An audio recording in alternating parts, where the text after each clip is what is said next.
오늘부터 소규리 문답 2부를 배우게 될 거고요. 특별히 올해 저에게 주신 표가 하나님의 나라를 이루는 순교인데, 그 하나님의 나라는 하나님의 뜻이 이루어지는 나라인데요.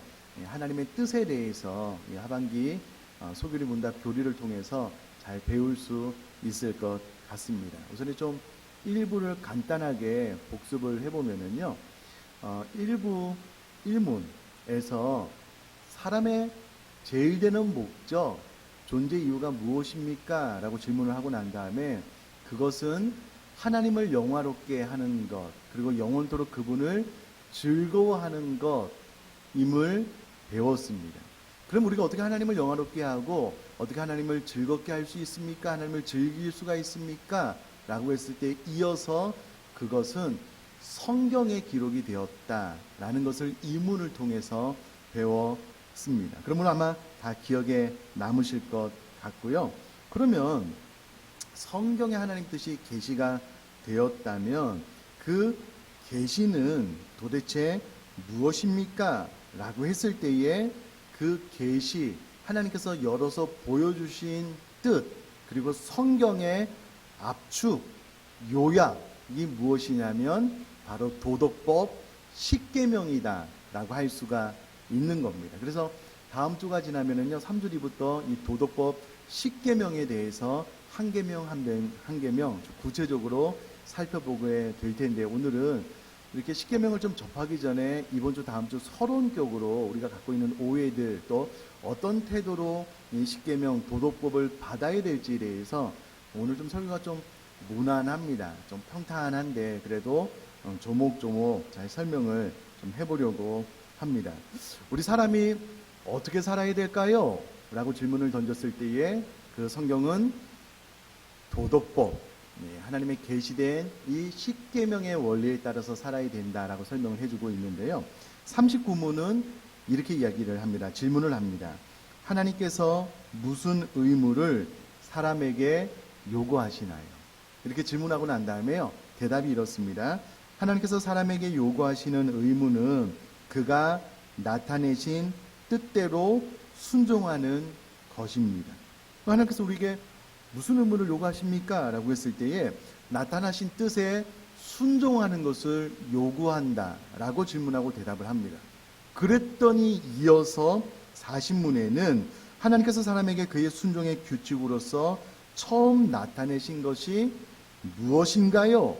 라고 질문하고 난 다음에 그 대답으로 하나님께서 사람에게 그의 순종의 규칙으로 처음 나타내신 것은 도덕법입니다 라고 대답을 합니다.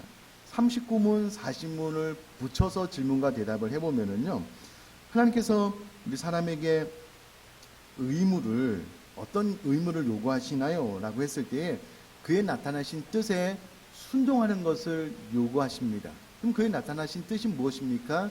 그것이 바로 도덕법이고 10계명입니다. 이런 질문과 대답입니다. 우선에 나타내신 뜻에 대해서 설명을 좀 드리려고 하는데요. 우리는 가정, 교회, 학교, 우리들의 직장, 우리가 속한 공동체 안에서 하나님의 뜻에 합당한 삶을 살기를 원하시잖아요. 하나님께서도 그와 같은 삶을 살기를 원하셔서, 그러면 이러이러한 기준에 의해서 살아라 라고 제시된 것이 바로 도덕법 10계명이다라는 겁니다.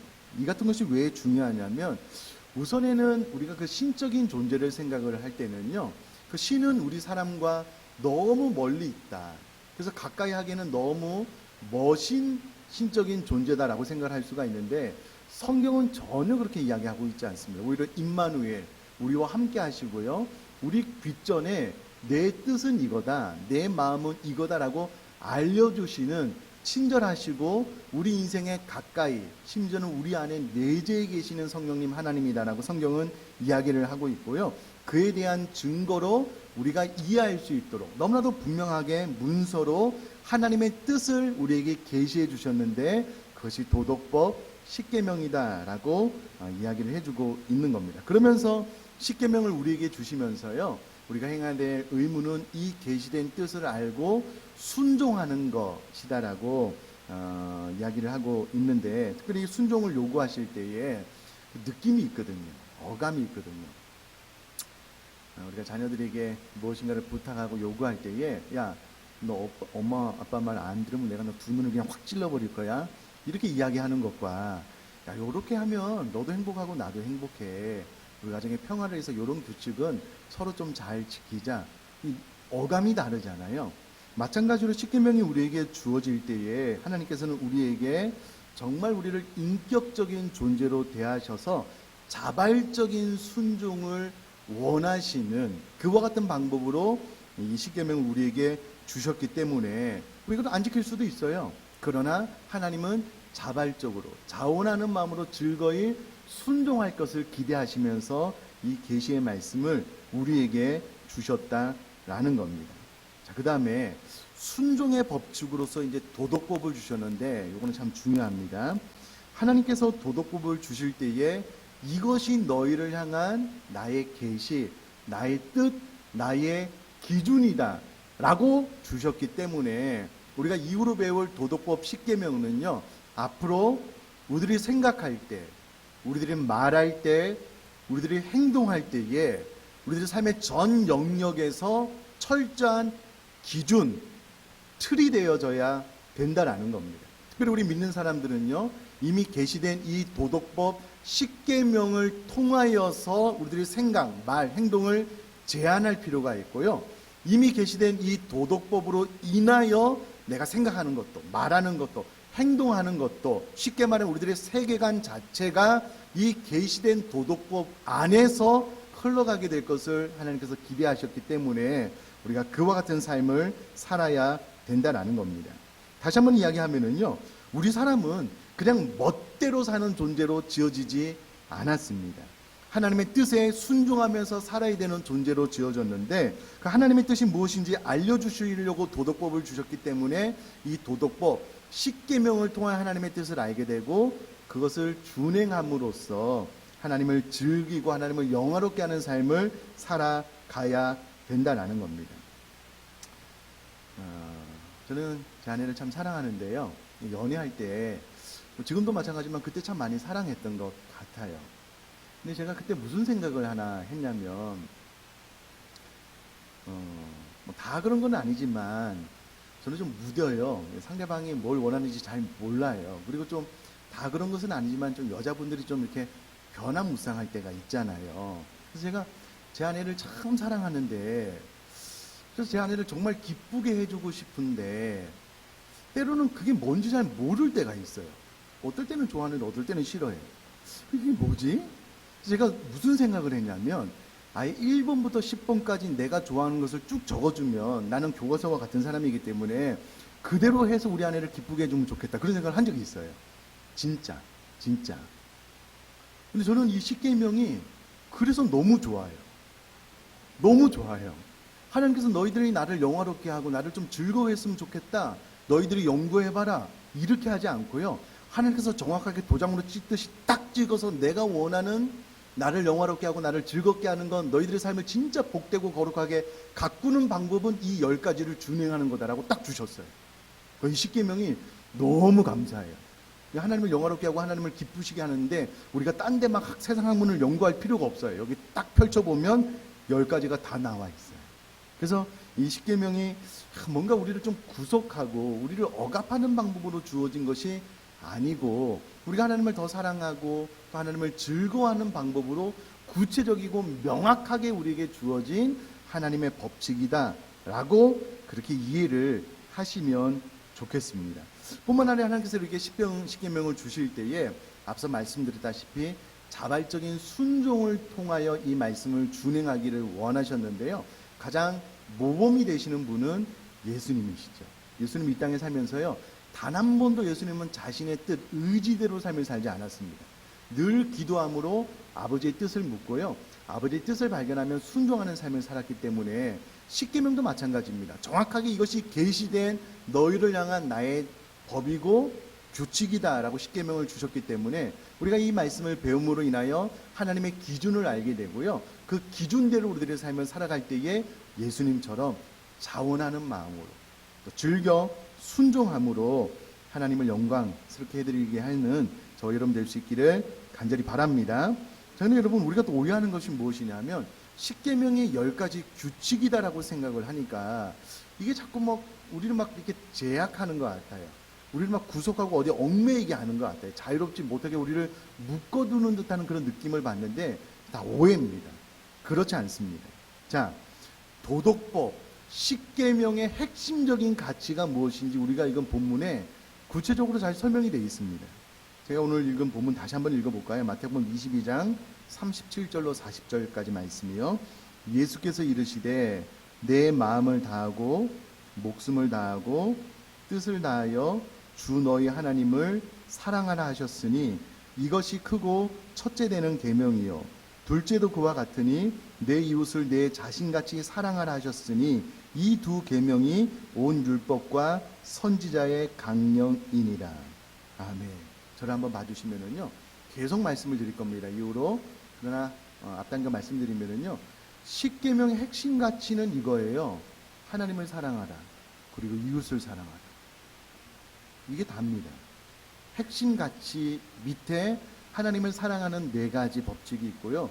이웃을 사랑하는 6가지 법칙이 있는데 핵심적인 것은 하나님을 사랑하고 이웃을 사랑하라는 거예요. 여러분, 이게 우리를 구속하는 어떤 틀일까요? 아니죠. 아니죠.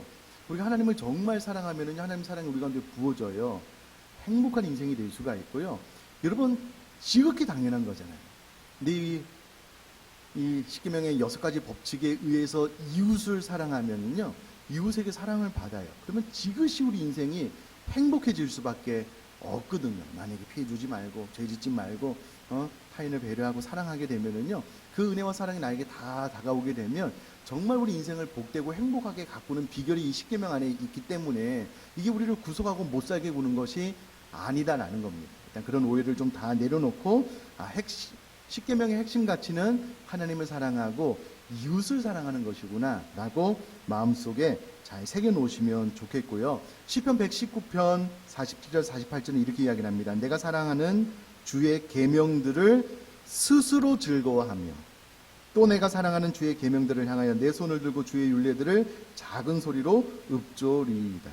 내가 사랑하는 주의 계명을 스스로 즐거워하며. 그렇다면 이제 이후로 그 다음 주부터 배울 이제 10가지 도덕법, 십계명을 배울 때마다 정말 내가 주의 계명들을 주님을 사랑함으로 스스로 즐거워하여 순종하는, 그래서 저와 여러분들의 삶이 복되고 거룩하게 바뀔 수 있는 그런 은혜가 임할 수 있게 되기를 간절히 바랍니다. 자, 그러면 이 도덕법은 누구에게 주셨는가? 39문에 보면은요, man이라는 단어가 등장하는데 이것은 모든 사람, 모든 인류를 의미합니다. 그러므로 십계명은 예수 그리스도를 믿고 거듭난 사람들에게만 주신 것이 아니라요, 이 땅에 존재하는 모든 인류, 모든 사람들을 향하여 주신 하나님의 규칙이다라는 겁니다.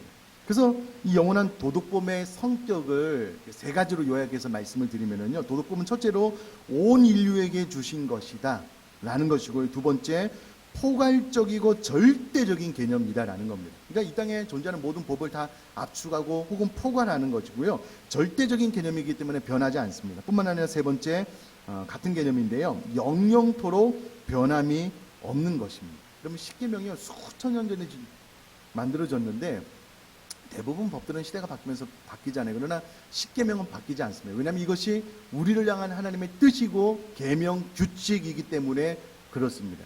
그래서 이 땅이 멸망할 때까지 이 십계명은 절대 바뀔 수가 없는, 영원토록 변함이 없는 도덕법이다라는 겁니다. 혹자는 십계명이 옛날에 율법으로 주어졌는데 오늘 지킬 이유가 있습니까? 아니요. 이 말씀은 이 모든 세상이 한 줌의 죄로 변하여 바뀔 때까지 변함없이 우리에게 하나님의 규칙으로 주어진 것이기 때문에 계속해서 배우고 이 말씀대로 순종을 해야 된다라는 겁니다. 다시 한번 말씀드리면 이 말씀은 우리가 이 세상이 사라지기 전까지 변함없는 말씀이기 때문에 반드시 이 말씀을 잘 배워 지키려고 노력하는 자세가 필요하다라는 겁니다. 자, 그러면 왜 이 율법이 모든 사람들에게 주어졌는가? 율법의 기능 때문에 그렇습니다. 나중에 앞쪽에서 말씀을 드리겠지만요, 이 율법이 모든 사람에게 주어졌기 때문에 이 주어진 도덕법 덕분에 인류는, 모든 사람은요, 그 뿌리 깊은 죄성에도 불구하고 죄가 그나마 억제가 돼요. 이와 같은 기준이 있어야지만 죄가 억제가 되고요.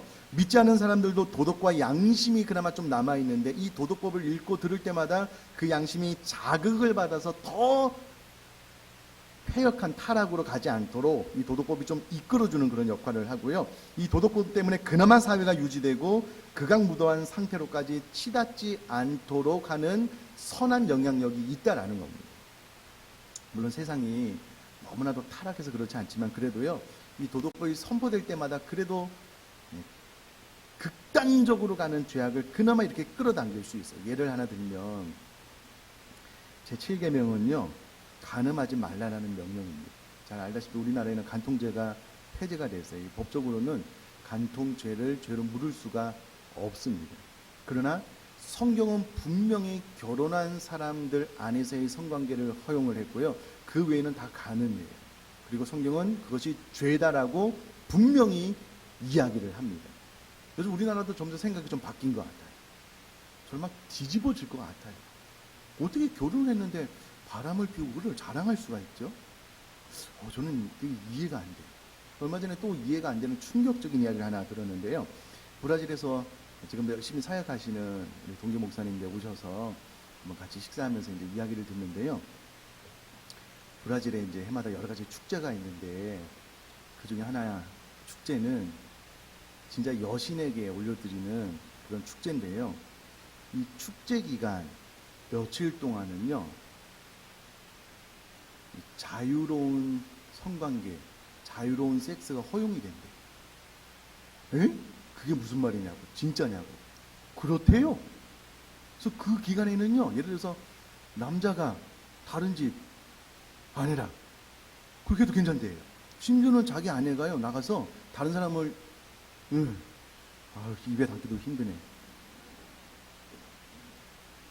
그렇게 해서 애를 임신해서 와서 자기 집에서 낳잖아요. 그러면 그 남편이요, 신이 주신 아이를 이해를 한대. 그 아이를 자기 아이처럼 키운대. 제가 그 이야기를 듣고 충격을 금할 수가 없었어요. 진짜냐? 진짜래. 본인이 거기서 수십 년 사역을 했으니까 옆에서 지켜왔으니까. 진짜 얼마나 이 세상이 더 타락을 해야 될지 모르겠어요. 근데 그 기간에 교회가 뭘 하냐면요, 교회가 금식 기도한대. 그 기간에 교회들이 뭐 하냐? 연합 집회한대. 그 죄악이 그 땅 가운데서 끊어질 수 있도록 계속 중보하고 기도한대. 끝까지 싸운대. 그 죄를 허용할 수 없는 거예요. 인정할 수 없는 거예요. 이것은 죄라는 거예요. 그와 같은 일들이 이 땅에서 일어나면 안 된다는 거예요. 거듭난 브라질 사람들도요, 그 땅에 그 죄가 떠나갈 수 있도록 기도한대요. 마찬가지로 여러분, 이 세상이 뭐 간통죄가 폐지되고 낙태죄가 폐지가 되고 그런 거 다 괜찮아요. 우리 기독교는요, 정자와 난자가 만나는 그 순간 하나님께 주신 생명으로 인정을 해서 낙태는 죄다라고 이야기를 하는데, 세상 많은 사람들이 그건 아니다 이렇게 해도 성경은 분명히 제6 살인하지 말라, 심지어는 마음으로 음욕을 품어도 가늠한 거고요, 마음으로 다른 사람을 죽이고 싶은 마음이 있어도 살인죄다라고 성경이 이야기를 하잖아요. 그럼 학교에서 왕따 친구들이요, 한 명을 아예 탁 정해놓고 막 여러 명의 친구들이 막 자기들끼리도 한 명 완전히 왕따시키는 거예요. 그게 인격으로 살인하는 거잖아요. 친구들은 그걸 잘 몰라요. 성경은 분명히 그것이 살인죄에 해당할 수 있다. 친구를 보러 나가라는 죄도 죄 없다, 욕하는 사람도, 바보라고 하는 사람도 죄 없다 하지 않거든요. 성경이 이와 같은 기준을 계속해서 말하지 않으면은요, 죄가 죄인지 몰라요. 그러나 이와 같은 기준이 있기 때문에 이 세상은 죄를 비로소 알게 됩니다. 그래서 이 도덕법이 우리 이 사회에, 우리 개인에게 참 중요하다라는 겁니다. 뿌리 깊은 죄성에도 불구하고 그나마 죄가 억제되는 역할을 하는 이유는 이와 같은 도덕법이 계속해서 선포되고 우리들의 기준이 되기 때문에 그렇다라는 겁니다. 여러분, 어느 날 신앙, 제일 마지막에 말씀드리겠지만은요, 신앙생활도 성경이 말하는 방법대로 해야 되잖아요. 자기가 하고 싶은 대로 해요. 절대 이거는 바른 신앙생활이 아닙니다. 성경이 말하는 방법대로 신앙생활을 해야죠. 이 성경이 말하는 도덕법에 근거한 생활을 해야죠. 법은 법대로, 나는 나대로. 아니요. 그렇지 않습니다. 두 번째는요. 중생하지 못한 사람에게 일단 모든 인류에게는 죄를 억제하고 그나마 도덕과 양심이 좀 살아나는 말씀으로 살게 하는 역할을 하고요. 중생하지 못하는 사람들에게는요. 이 말씀을 암만 지키려고 해도 다 못 지키는 한계가 있거든요. 거듭나지 않은 사람들에게는. 그러므로 이 도덕보문으로 말미암아 정죄함을 받아요. 나는 이 말씀을 다 지킬 수 없구나. 그러므로 율법의 좋은 기능이 몽학선생 역할을 해서 하나님께로 예수 그리스도의 보혈 앞으로 이끌어가는 역할을 하는 것이 중생하지 못한 사람들에게 율법이 효과적으로 하는 일이고요. 마지막 세 번째는 중생한 사람들에게는 이 도덕법을 다 지키지 못함으로 말미암아 하나님께로 나가 회개해서 모든 죄가 용서함을 받게끔 인도할 뿐만 아니라 하나님을 사랑하는 마음으로 이 도덕법의 기준대로 삶을 살게 해요. 그래서 도덕법대로 삶을 살면 우리들의 삶이 복되고 하나님을 영화롭게 하는 효과적인 기능을 하고 있다라는 겁니다. 그러므로 여러분 십계명은요, 다시 한번 말씀드리지만 아주 특별한 감사를 할 수 있는 내용이다라는 겁니다.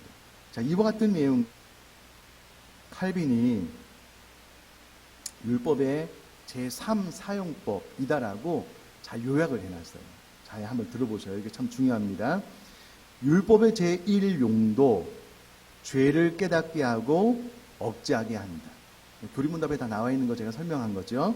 죄를 깨닫게 하고 억제하는 효과가 있고요.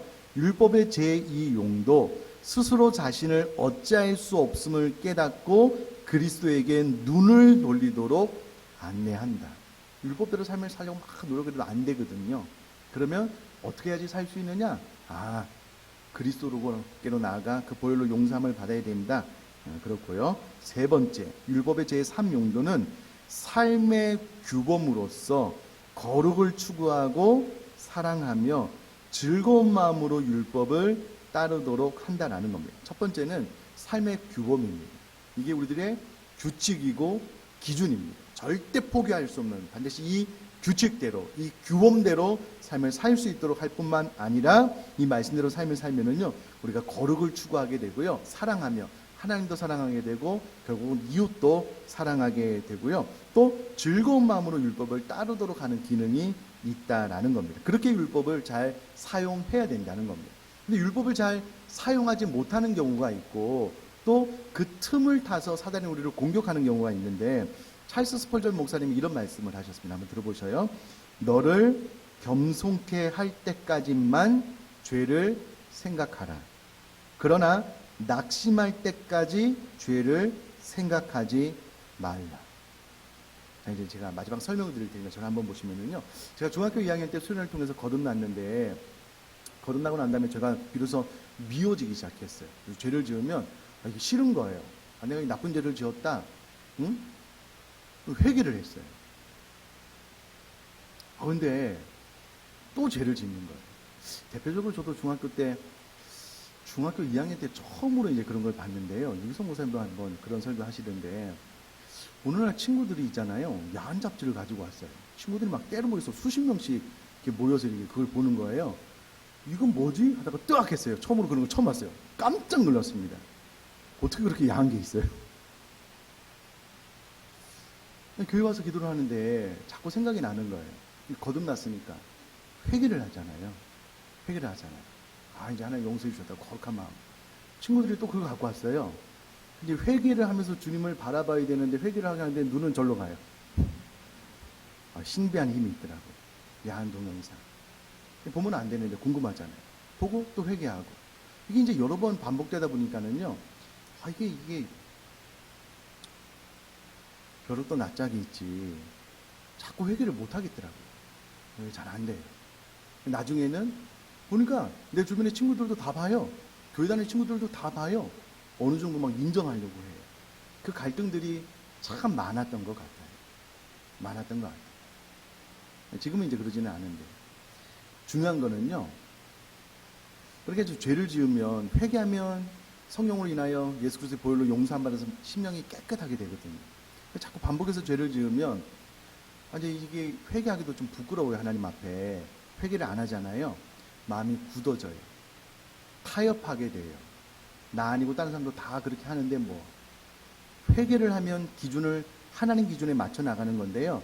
타협을 하면 주변 사람들이 하는 기준에 나를 맞춰 나가는 거예요. 그렇게 살게 돼요. 그리고 사단이 끊임없이 그런 우리들을 정죄해요. 괴롭혀요. 그래서 이제 낙심할 때까지 죄를 생각하지 말라는 거예요. 겸손할 때까지만 죄를 생각하고 회개하라는 거예요. 회개하라는 거예요. 여러분, 이와 같은 일들이 우리들의 삶 가운데 일어나요. 이 도덕법을 정확하게 기억하고요. 내가 반드시 이 기준대로 삶을 살아야 되겠다라고 생각하고 회개하면 끊임없이 이 기준에 우리를 맞춰 나가는데 어느 순간 타협해요. 그러면 이 도덕법 따로 내 신앙생활 따로 돼요. 이게 최악입니다. 그렇게 되면 안 돼요. 예를 들면 이번에 임직 후보를 뽑는데요. 저희 교회는 주일 오전 오후 예배가 필수입니다. 뿐만 아니라 수요, 금요성령 기도회, 새벽 기도회 셋 중에 한 번은 암만 피곤해도 의지만 있다면 한 번은 나올 수 있지 않겠냐. 그게 기준이에요. 신앙생활을 오래 하셨어요. 주일 오후 예배 참석이 기준이 안 돼서 후보에 떨어졌어요. 참 안타까워요. 참 안타깝습니다. 우리 교회가 생각하는 주일 성수는요, 주일 오전 예배, 오후 예배 참석하고 또 수모임에 참석해서 세상을 향하여 영향력을 끼치는 것, 그런 신앙생활을 원하거든요. 현실적으로는요, 오후 예배 참석 인원이 오전 예배 참석 인원의 50%도 안 됩니다. 반도 안 넘어요. 제가 이걸 한두 번 말씀드리는 게 아니잖아요. 늘 이야기하잖아요. 그게 우리 교회의 기준이라는 거. 근데 기준과 전혀 상관이 없어요. 나는 내 기준이 있는 거예요. 그냥 목사님이 무슨 말을 하든 나는 내 기준대로 하겠다고. 물론 신앙생활을 처음 하신 분들은 상관이 없어요. 믿음이 점점 쌓여가면 결단할 수 있을 거예요. 신앙생활을 오래 하신 분들 말하는 겁니다. 주일 예배처럼 이 간단한 것도 교회가 말하는 기준이 아닌 내가 원하는 기준대로 살아요. 이 도덕법 말하면 뭐 하겠습니까? 이 도덕법을 이 기준대로 삶을 살겠다라고 지금 결심하지 않으면 하나님 법대로 내 법대로 따로 신앙생활을 해요. 타협하게 된다니까요. 이것은 성경이 말하는 복된 삶이 아닙니다. 아니에요. 꼭 결단하셨으면 좋겠어요. 그런 결단 말고요. 목사님 나를 너무나도 못 살게 오니까 나 교회 옮길란다. 그런 결단 말고요. 네? 하나님 앞에 내가 정말 성경이 원하는 신앙생활이란 과연 뭘까? 그냥 내가 나 편한 대로 신앙생활을 해도 될까? 그게 정말 하나님을 기쁘시게 하는 일일까? 그게 나를 향한 정말 하나님의 뜻일까? 내가 그냥 조금 나 편하자고 이렇게 해도 되는 것일까? 고민을 해보자고요. 고민을. 성경의 기준대로. 내 기준이 아니다. 도덕법도 마찬가지입니다. 계속해서 이제 이 십계명에 대해서 설교를 할 텐데 이와 같은 태도가 없으면, 이와 같은 우리들의 자세가 없으면 설교 따로 생활 따로 가는 거예요. 반드시 이렇게 좀 일치가 될 수 있도록 결단을 했으면 좋겠는데요. 정리를 하면 39문, 하나님께서 무슨 의무를 사람에게 요구하시나요?